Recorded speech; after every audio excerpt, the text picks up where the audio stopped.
ونعوذ بالله من شرور أنفسنا ومن سيئات أعمالنا من يهده الله فلا مضل له ومن يضلله فلا هادي له وأشهد أن لا إله إلا الله وأشهد أن محمدًا عبده ورسوله أما بعد فإن خير الحديث كتاب الله وخير الهدي هدي محمد صلى الله عليه وآله وسلم وشر الأمور محدثاتها وكل محدثة بدعة وكل بدعة ضلالة وكل ضلالة في النار رب اشرح لي صدري ويسر لي أمري واحلل عقدة من لساني يفقه قولي رب زدني علما اللهم رب زدنا علما إن الله وملائكته يصلون على النبي يا أيها الذين آمنوا صلوا عليه وسلموا تسليما يا أيها الذين آمنوا اتقوا الله وقولوا قولا سديدا قال الله تبارك وتعالى في القرآن المجيد والفرقان الحميد فقلت استغفروا ربكم إنه كان غفارا قال النبي صلى الله عليه وآله وسلم من لزم الاستغفار جعل الله له من كل ضيق مخرجا ومن كل هم فرجا ورزقه من حيث لا يحتسب صدق اللہ العظیم۔ تمام قسم کی حمد و ثنا، تعریف، تکبیر، تسبیح، تمجید اللہ سبحانہ و تعالی کی ذات کے لیے۔ وہ اللہ الذی هو خالقنا ورازقنا ومالکنا وولینا وحفیظنا معبودنا ومدعونا۔ درود و سلام پیارے پیغمبر جناب محمد الرسول اللہ صلی اللہ علیہ وآلہ وسلم، وہ نبی الذی هو احسن الخلق واجمل الخلق وانور الخلق وخیر الخلق محمد صلی اللہ علیہ وآلہ وسلم کی ذات گرامی پر۔ حضرات، جو آیات مبارکہ میں نے آپ حضرات کے سامنے تلاوت کی، اس کے اندر اللہ سبحانہ و تعالی فرما رہے ہیں فَقُلْتُ اسْتَغْفِرُوا رَبَّكُمْ إِنَّهُ كَانَ غَفَّارًا يُرْسِلِ السَّمَاءَ عَلَيْكُمْ مِدْرَارًا، کہ تم کثرت کے ساتھ استغفار کرو۔ اگر تمہیں کوئی پریشانی ہوگی یا کوئی ٹینشن ہوگی، اللہ سبحانہ و تعالی فرما رہے ہیں میں تمہاری پریشانیاں دور کر دوں گا۔ امام حسن بصری رحمہ اللہ تعالی ایسے اپنی نشست پر بیٹھے ہوئے ہیں، ان کے پاس ان کے ایک شاگرد بیٹھے ہوئے ہیں۔ وہاں سے دروازے سے ایک آدمی اندر انٹر ہوتا ہے اور امام صاحب کے پاس آ کر کے بیٹھ جاتا ہے اور آ کر کے کہتا ہے کہ اے امام صاحب، میرے پاس اولاد نہیں ہے، مجھے کوئی ایسا وظیفہ بتلا دیجئے جو وظیفہ میں کروں اور اللہ سبحانہ و تعالی مجھے نورینہ اولاد نصیب فرما دیں۔ تو امام صاحب اس شخص کو کہتے ہیں کہ تم جا کے کثرت کے ساتھ استغفار کرو اور اپنی وائف کو بھی کہو کہ کثرت کے ساتھ استغفار کرے۔ وہ شخص چلا جاتا ہے اور کچھ ہی دیر بعد دوسرا شخص مسجد کے اندر انٹر ہوتا ہے اور امام صاحب کے پاس آ کر بیٹھ جاتا ہے اور آ کر کے کہتا ہے کہ اے امام صاحب، میں بے روزگار ہوں، مجھے کوئی ایسا وظیفہ بتلا دیجئے جس سے میرے رزق میں اضافہ ہو جائے۔ امام صاحب اس شخص کو کہتے ہیں کہ تم کثرت کے ساتھ استغفار کرو، اللہ سبحانہ و تعالی تمہیں وہاں سے رزق دیں گے جہاں سے تمہیں وہم و گمان بھی نہیں ہوگا۔ وہ شخص بھی چلا جاتا ہے۔ کچھ دیر بعد تیسرا شخص انٹر ہوتا ہے اور وہ آ کر کے کہتا ہے کیا امام صاحب، ہمارے علاقے میں کئی دنوں سے بارش نہیں آئی، قحط سالی ہے، آپ کوئی ایسا وظیفہ بتلا دیجئے یا کوئی ایسی دعا ہمارے علاقے کے لیے کر دیجئے کہ وہاں پہ بارش آ جائے تو امام صاحب اس شخص کو بھی یہی کہتے ہیں کہ کثرت کے ساتھ استغفار کرو، اور اپنے علاقے والوں کو بھی جا کر کے کہو کہ کثرت کے ساتھ استغفار کریں۔ وہ شخص بھی چلا جاتا ہے، ان کے ساتھ جو ان کا شاگرد بیٹھا ہوتا ہے وہ کہتا ہے امام صاحب 3 شخص آئے، تینوں نے الگ الگ بیماریاں بتائی، آپ نے تینوں کو ایک ہی علاج بتایا، تینوں کو ایک ہی وظیفہ بتایا۔ تو امام صاحب نے فرمایا کیا تمہیں قرآن کریم کی وہ آیت نہیں پتہ؟ اللہ سبحانہ و تعالی فرما رہے ہیں فَقُلْتُ اسْتَغْفِرُوا رَبَّكُمْ إِنَّهُ كَانَ غَفَّارًا يُرْسِلِ السَّمَاءَ عَلَيْكُمْ مِدْرَارًا وَيُمْدِدْكُمْ بِأَمْوَالٍ وَبَنِينَ وَيَجْعَلْ لَكُمْ جَنَّاتٍ وَيَجْعَلْ لَكُمْ أَنْهَارًا۔ اسی طرح اللہ کے رسول صلی اللہ علیہ وآلہ وسلم فرماتے ہیں من لزم الاستغفار جعل اللہ له من كل ضیق مخرجا ومن كل ہم فرجا۔ جو شخص استغفار کو لازم پکڑ لیتا ہے، من لازم الاستغفار جعل اللہ له من كل ضیق مخرجا، اللہ سبحانہ و تعالیٰ اس کی ساری پریشانیاں دور کر دیتے ہیں، ساری تنگیاں دور کر دیتے ہیں۔ وَرَزَقَهُ مِنْ حَيْثُ لَا يَحْتَسِبُ، اور اس کو وہاں سے رزق دیتے ہیں جہاں سے اس کو وہم و گمان بھی نہیں ہوتا۔ استغفار کی اتنی فضیلت اللہ سبحانہ و تعالیٰ نے بتا دی ہے۔ ایک جگہ تو اللہ سبحانہ و تعالیٰ فرماتے ہیں کہ اگر آپ زندگی بھر چاہتے ہیں کہ میں سکون کے ساتھ رہوں تو کثرت کے ساتھ استغفار کریں۔ امام احمد بن حنبل رحمہ اللہ تعالیٰ کسی علاقے میں نکلتے ہیں، وہاں جاتے ہیں تبلیغ کے سلسلے میں، تو وہاں پہ شام کا ٹائم ہو جاتا ہے، اندھیرا ہو جاتا ہے، تو رات کو سونے کے لیے انہیں کوئی مناسب جگہ نہیں ملتی، تو محلے کی قریب ہی ایک مسجد میں چلے جاتے ہیں، وہاں پر جا کے تشریف رکھتے ہیں، نماز ادا کرتے ہیں، نماز ادا کر کے امام صاحب سے ملاقات کرتے ہیں اور انہیں بتاتے ہیں کہ اے امام صاحب میں سفر میں نکلا ہوا ہوں اور میرے پاس کوئی رہائش کی جگہ نہیں ہے، کوئی ٹھکانہ نہیں ہے، تو آپ مجھے رات اس مسجد میں رہنے دے سکتے ہیں؟ تو امام صاحب نے کہا نہیں بھائی نہیں، ہمارا یہ نظام نہیں ہے، ہمارا یہ اصول ہے کہ ہم عشاء کے فوراً بعد مسجد کو تالا لگا دیتے ہیں، اور یہاں پر کسی مسافر کے لیے ہم نے رہنے کا کوئی انتظام نہیں کیا ہوا۔ ابھی ان کی بحث آپس میں چل ہی رہی ہوتی ہے کہ وہاں پر ایک نان بھائی گزرتے ہیں جس کا کام ہوتا ہے نان بنانا، روٹیاں بنانا۔ وہ شخص وہاں سے گزر رہا ہوتا ہے، وہ دیکھ لیتا ہے، جب وہ دیکھتا ہے تو وہ وہاں پر آتا ہے اور آ کر امام صاحب کو کہتا ہے کہ یہ مسافر آدمی کون ہے، اس کو مجھے دیں، میں اس کو اپنے ساتھ لے کر کے اپنے گھر لے کے چلتا ہوں اور اس کی مہمان نوازی کرتا ہوں۔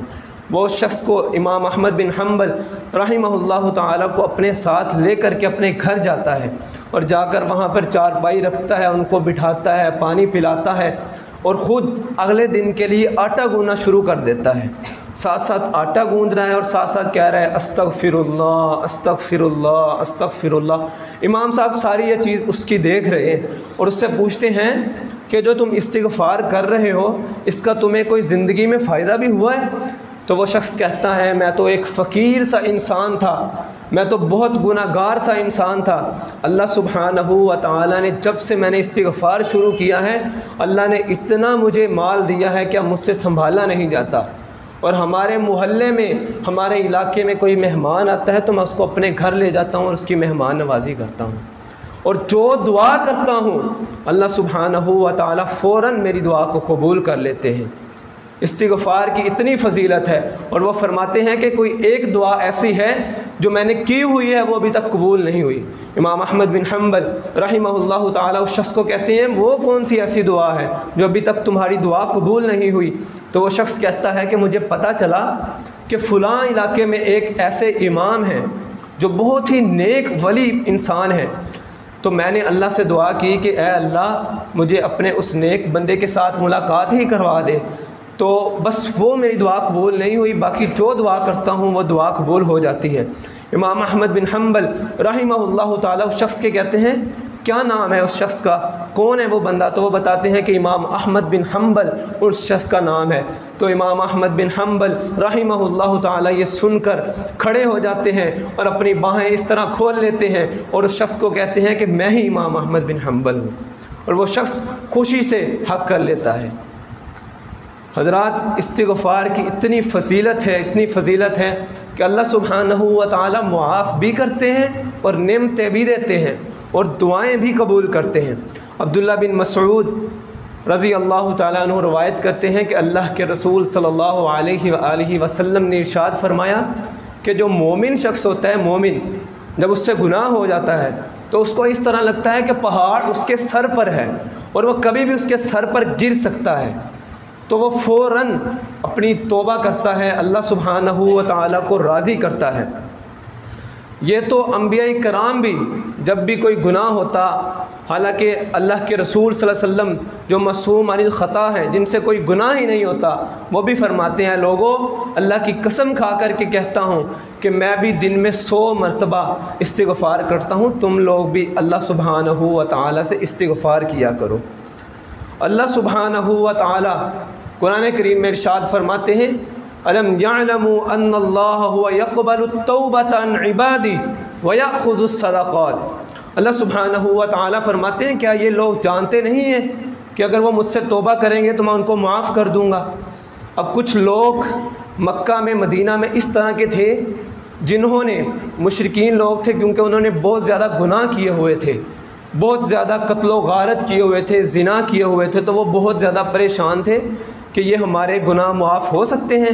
تو اللہ کے رسول صلی اللہ علیہ وسلم کے پاس آئے اور انہوں نے آ کر عرض کی اللہ کے رسول صلی اللہ علیہ وسلم ہم لوگوں نے اتنے گناہ کیے ہوئے ہیں کہ ہماری معافی ہو سکتی ہے؟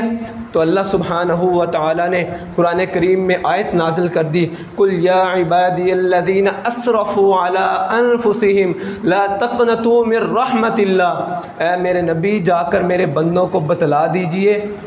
جنہوں نے اپنے نفسوں پر ظلم کر لیے ہیں، لا تقنطوا من رحمت اللہ، وہ اللہ کی رحمت سے مایوس نہ ہو، ان اللہ یغفر الذنوب جميعا، بے شک اللہ سبحانہ و تعالیٰ کی رحمت بہت وسیع ہے، انہ هو الغفور الرحیم، بے شک وہ معاف کرنے والا ہے، بے شک وہ معافی کو پسند کرتا ہے، معافی کو قبول کرتا ہے۔ اسی طرح حدیث قدسی ہے کہ اللہ کے رسول صلی اللہ علیہ وسلم نے ارشاد فرمایا کہ اللہ سبحانہ و تعالیٰ فرماتے ہیں کہ اے ابن آدم تو اگر صرف مجھے پکارتا ہے اور تیری امید صرف مجھ سے ہے اور تو یہ سوچتا ہے کہ جزا میں دینے والا ہوں، تیری دعاؤں کو قبول کرنے والا میں ہوں، تجھے اولاد کی نعمت سے نوازنے والا میں ہوں، تو کثرت کے ساتھ استغفار کر، اور تو جتنے مرضی اگر گناہ کر لے گا تیرے سے سرزد گناہ بھی ہو جائیں گے، لیکن کل قیامت والے دن اگر تو اس حال میں میرے پاس آئے گا کہ تو نے میرے ساتھ کسی کو شریک نہ ٹھہرایا ہوگا تو میں تجھے معاف کر دوں گا۔ حضرات اللہ سبحانہ و تعالیٰ کی رحمت تو اس قدر وسیع ہے، وہ رات کو ایک پہر میں اپنے دست مبارک رات بھر پھیلا دیتے ہیں اور فرماتے ہیں کہ ہے کوئی میرا بندہ جس نے دن بھر گناہ کیے ہوں اور مجھ سے معافی مانگ لے؟ ہے کوئی ایسا بندہ جس نے رات بھر گناہ کیے ہوں اور وہ مجھ سے معافی مانگ لے؟ اللہ سبحانہ و تعالیٰ جب بندہ توبہ کرتا ہے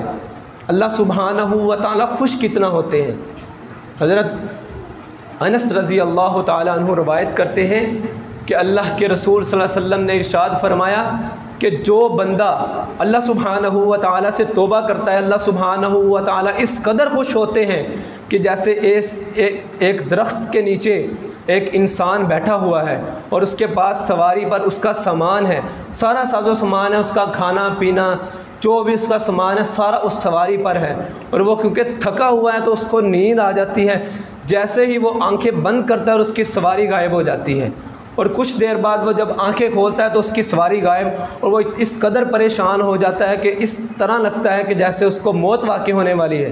اور پھر وہ تھوڑی دیر بعد دیکھتا ہے اس کو سواری مل جاتی ہے، اور وہ اس قدر خوش ہوتا ہے کہ وہ اللہ سبحانہ و تعالیٰ کو کہتا ہے اے اللہ میں تیرا اللہ اور تو میرا بندہ۔ اس قدر غلطی کے ساتھ وہ اللہ سبحانہ و تعالیٰ کو اس طرح کہہ دیتا ہے۔ اللہ سبحانہ و تعالیٰ فرماتے ہیں کہ جو بندہ گناہ کرتا ہے میں اس سے بھی زیادہ اس انسان سے خوش ہوتا ہوں جو گناہ کر لیتا ہے پھر اللہ سبحانہ و تعالیٰ سے معافی مانگ لیتا ہے۔ اب انسان ہم سوچتے ہیں کہ ہم اگر گناہ کر لیں گے تو ہم تو بہت زیادہ گناہ گار ہو جاتے ہیں، ہم گناہ کر لیتے ہیں، لیکن اللہ سبحانہ و تعالیٰ فرماتے ہیں کہ اگر اس امت والے لوگ گناہ نہ کریں، مطلب عبادات ہی کرتے رہیں، نمازیں ہی پڑھتے رہیں، قرآن ہی پڑھتے رہیں، روزے ہی رکھتے رہیں، زکوٰۃ دیتے رہیں، گناہ نہ کریں، تو میں ان لوگوں کو ختم کر کے اس کے بعد ان کے بعد ایک ایسی امت کو نازل کروں گا جو گناہ کریں گے اور مجھ سے معافی مانگیں گے۔ مطلب اللہ سبحانہ و تعالیٰ کو وہ شخص زیادہ پسند ہے جس سے گناہ ہو جاتا ہے، پھر وہ اللہ سبحانہ و تعالیٰ سے معافی مانگتا ہے۔ اللہ سبحانہ و تعالیٰ اس قدر معاف کرنے والے ہیں کہ پرانے وقتوں کی بات ہے، مسلم شریف کی روایت ہے، ابو سعید خدری رضی اللہ تعالیٰ عنہ روایت کرتے ہیں کہ ایک شخص نے 99 قتل کیے ہوئے تھے، 99 قتل،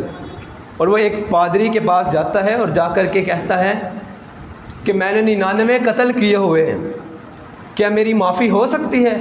تو وہ پادری کہتا ہے تم نے 99 قتل کر دیے ہیں، ایک قتل کرنے والا پوری انسانیت کو قتل کر دے اس برابر ہے، تو تم نے تو 99 قتل کر دیا، تمہاری معافی تو نہیں ہو سکتی۔ وہ شخص چونکہ غصے والا تھا، اس نے اس شخص کو بھی قتل کر دیا، پورے 100 کی گنتی کمپلیٹ کر لی۔ اس کے بعد اس نے اپنے علاقے والوں سے پوچھا، علاقے والوں نے بتایا کہ فلاں علاقے میں ایک بہت اچھا بزرگ ہیں، وہاں پر آپ جائیں۔ تو وہ اس بزرگ کے پاس تشریف لے گئے اور وہاں پر جا کر اس انسان نے جا کر کے کہا کہ میں نے 100 قتل کر دیا، کیا میری معافی ہو سکتی ہے؟ تو بابا جی کہنے لگے جی بالکل تمہاری معافی ہو سکتی ہے، لیکن تم جس علاقے میں رہتے ہو وہ علاقہ تمہیں چھوڑنا پڑے گا۔ وہ شخص کہتا ہے جی بالکل میں علاقہ چھوڑ دوں گا۔ وہ یہ بات کر کے ابھی مسجد سے باہر نکلتا ہے، تھوڑا سا آگے جاتا ہے تو اس کی موت واقع ہو جاتی ہے۔ ابھی اس نے توبہ نہیں کی، ابھی اس نے صرف ارادہ کیا ہے کہ میں معافی مانگوں گا۔ ابھی وہ راستے کی طرف چلتا ہے کہ اس کی موت واقع ہو جاتی ہے۔ فرشتے آ جاتے ہیں، عذاب والے بھی اور رحمت والے بھی۔ رحمت والے فرشتے اس کو جنت میں لے کے جانے کے لیے آ جاتے ہیں اور عذاب والے فرشتے جہنم میں لے کے جانے کے لیے آ جاتے ہیں۔ وہ آپس میں بحث کر رہے ہوتے ہیں، وہ فرشتے کہتے ہیں ہم نے لے کر کے جانا ہے، اور جنت والے فرشتے کہہ رہے ہوتے ہیں ہم نے لے کر کے جانا ہے۔ مسلم شریف کی یہ روایت ہے۔ تو اللہ سبحانہ و تعالیٰ فرماتے ہیں کہ دونوں فرشتوں کو کہ تم رحمت والے جو فرشتے ہیں وہ اپنی زمین کو ماپ لیں، اگر تمہاری زمین کم ہوئی تو تم لے جانا۔ جہنم والے فرشتوں کو کہتے ہیں کہ تم زمین کو ماپ لو، اگر تمہاری طرف والی زمین کم ہوئی تو تم لے جانا۔ جب جنت والے فرشتے زمین کو ماپنا شروع کرتے ہیں تو اللہ سبحانہ و تعالیٰ زمین کو حکم دیتے ہیں اے زمین سکڑ جا، میرا بندہ جہنم میں نہ چلا جائے۔ حضرات اس بات کو آپ ملاحظہ فرما رہے ہیں، غور کیجئے تھوڑا سا۔ ابھی اس شخص نے توبہ نہیں کی، ابھی صرف اس شخص نے ارادہ کیا ہے، ابھی صرف اس نے یہ سوچا ہے کہ میں اللہ سبحانہ و تعالیٰ سے معافی مانگوں، ابھی معافی مانگی نہیں ہے تو اللہ سبحانہ و تعالیٰ نے اس کو جنت الفردوس میں مقام دے دیا ہے۔ دیکھیں ایک ایسا شخص جس نے ساری زندگی گناہ کیے، بوڑھا ہو گیا، ساری زندگی گناہ کرتا رہا، جب وہ مرنے کے قریب ہوا تو اس کو بہت زیادہ اللہ سبحانہ و تعالیٰ کا ڈر محسوس ہوا۔ اس نے اپنے بچوں کو بلایا اور اپنے بچوں کو بلا کر کے کہا میرے بچوں جب میں فوت ہو جاؤں تو مجھے جلا دینا، اور جو میری راکھ ہوگی وہ راکھ آدھی سمندر میں بہا دینا اور آدھی ہوا میں اڑا دینا۔ جب وہ فوت ہو گیا اللہ سبحانہ و تعالیٰ کے قریب پہنچا، مسلم کی روایت ہے، یہ بھی بخاری میں بھی آتی ہے، جب وہ اللہ سبحانہ و تعالیٰ کے پاس پہنچا تو اللہ سبحانہ و تعالیٰ نے فرمایا